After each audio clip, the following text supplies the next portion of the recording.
நீங்க ஊடகங்கள் தப்பாவே பேசிட்டு இருக்கீங்க. அறிவாலயத்தின் ஆர்வலரா இருக்கீங்க, அடிமையாயிடாதீங்க. ஜனநாயகன் படம் குறித்து செய்தியாளர் எழுப்பிய கேள்விக்கு பாஜக மூத்த தலைவர் ஹெச் ராஜா ஆவேசமாக பதிலளித்துள்ளார். அது யார் சொன்னா? அது யார் சொன்னா? மதத்துக்கு இன்னொன்னு கொஞ்சம் செத்த இருங்க. எந்த முஸ்லிமோ அல்லது மற்ற மதத்தினரோ திருப்பரங்குன்றத்துல விளக்கேற்ற கூடாதுன்னு சொன்னாங்க? நீங்க ஊடகங்கள் தப்பாவே பேசிட்டு இருக்கீங்க. அறிவாலயத்தின் ஆர்வலரா இருக்கீங்க, அடிமையாயிடாதீங்க. ஆர்வலரோட நிப்பாட்டிக்கிறேன்னா நான் கேட்க. இப்போ நீங்க பாருங்க, விஜய்க்கும் பிஜேபிக்கும் என்ன பிரச்சனை? ஒண்ணும் இல்லை.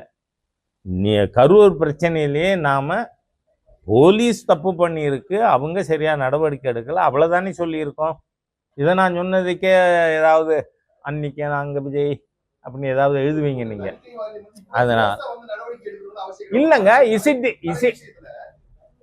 இல்ல, அனாவசியமா பேசக்கூடாது. Is it the first time தணிக்கைத்துறை ஒரு படத்துக்கு சர்டிஃபிகேட் கொடுக்க இங்க மறுத்தது, அப்பீலுக்கு போனது, இதெல்லாம் இதுக்கு முன்னாடி நடந்திருக்கா இல்லையா? நடந்திருக்கா இல்லையா? Then what is special with Vijay? யாருக்கு இக்கட்டு? யாருக்கு இக்கட்டு? எல்லா படத்துக்கும் அந்த படம் எடுத்தவருக்கு இக்கட்டு தான்.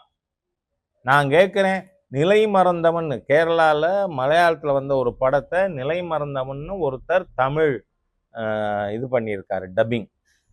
அந்த படம் சென்னை ஈகா தியேட்டர்ல ஸ்கிரீன் பண்றேன்னு போட்ட கட் அவுட்டை திரெவிடியன் ஸ்டாக் ரவுடிகள் வெட்டினாங்களா இல்லையா?